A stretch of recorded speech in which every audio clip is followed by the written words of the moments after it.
Bienvenidos al curso de Bases Electrofisiológicas en la Polisomnografía y la Mecánica Ventilatoria.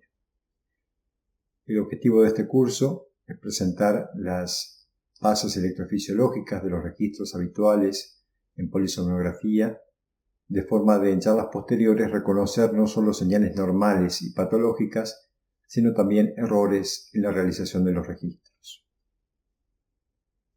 Para ello comenzaremos recordando algunos conceptos de electrofisiología. Se tomará como ejemplo a las células excitables especializadas para la recepción y transmisión del impulso nervioso, la neurona. La membrana de las células está constituida por una membrana lipídica de dos capas, una interna y otra externa. Esta membrana funciona como un aislante que separa el interior del exterior de la célula.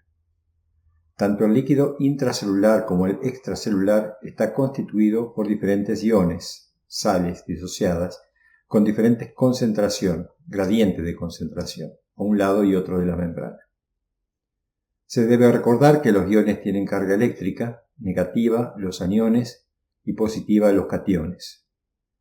Por el principio de electroneutralidad, la membrana tiene la misma concentración de iones positivos y negativos, tanto adentro como afuera, pero las cargas separadas por esta fina membrana lipídica pueden interactuar electrostáticamente a un lado y otro de la membrana, atrayéndose mutuamente a ambos lados, generando que en la proximidad de la membrana se dé estas diferencias de cargas.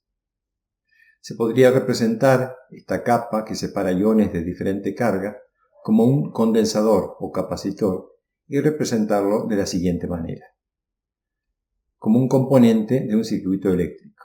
Esto es, dos conductores, los espacios intra y extracelular, separados por un dieléctrico, un aislante, la membrana lipídica.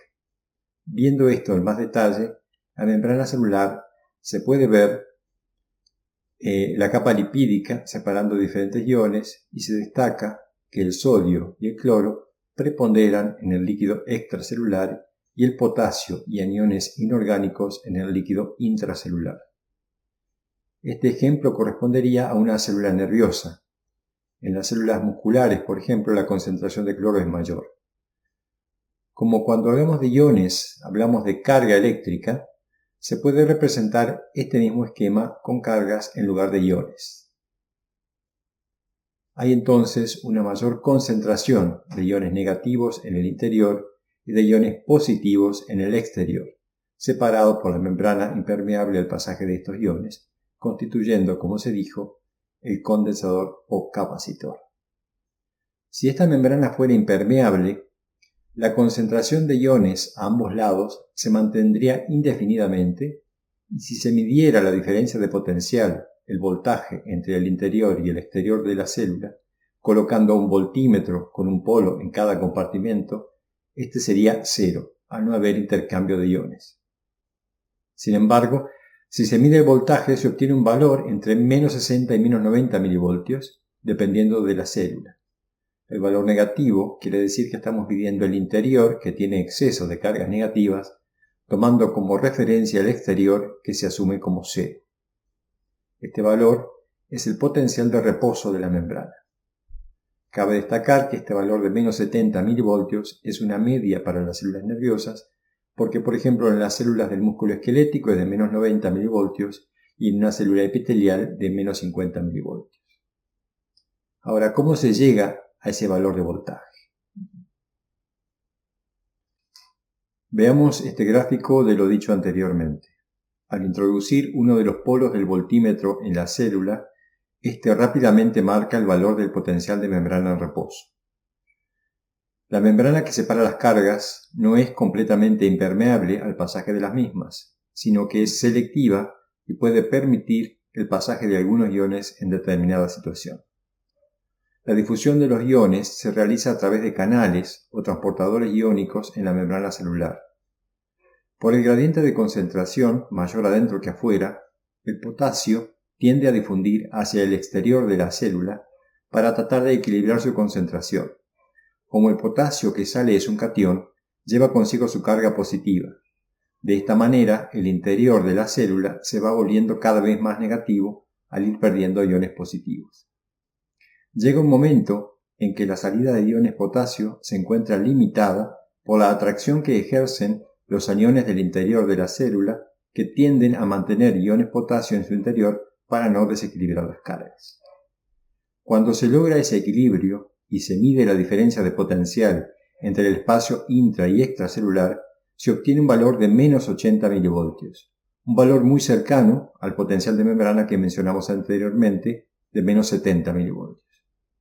El potencial medido, cuando se logra ese equilibrio, es el resultante de la permeabilidad de la membrana para un único ion, algo que en realidad no es así, porque hay diferentes canales y mecanismos de transporte que permiten el pasaje de diferentes iones de un lado u otro de la membrana. Se puede representar el canal de potasio como un resistor con una fuerza impulsora para ese ion. Pero ¿cómo se calcula el valor del potencial de equilibrio para un ion? ¿De dónde sale que el potencial de equilibrio para el potasio es de menos 80 milivoltios? Pues proviene de la ecuación de Nernst, que además de varias constantes y la valencia del ion, tiene en cuenta la concentración del ion intra y extracelular. De estos valores de los potenciales de equilibrio, se podría decir entonces que si el potencial de membrana en reposo dependiera solamente de uno de estos iones, el valor sería el del equilibrio de cada ion. Se ve en esta gráfica de voltaje en función del tiempo, la medición del potencial de membrana en reposo del valor 0 rápidamente pasa a menos 70 cuando se atraviesa la membrana celular con el voltímetro. En reposo el voltaje permanecerá constante. Si se grafica además el voltaje resultante de la difusión de los iones potasio desde un estado inicial 0, se vería que al ir llevándose cada ion potasio su carga positiva, el interior se va volviendo más negativo. Su negatividad es aún mayor que el valor del potencial de reposo de la membrana. Llega hasta menos 80 milivoltios, potencial de equilibrio del potasio obtenido de la ecuación de Nernst. Se podría deducir acá que el potencial de membrana no está dependiendo solamente del potasio, sino sería tan negativo como el potencial de equilibrio de este. Para que en lugar de menos 80 milivoltios el potencial sea menos 70 milivoltios, debería haber una disminución de las cargas negativas dentro de la célula o un aumento de las cargas positivas. Esto último es lo que sucede.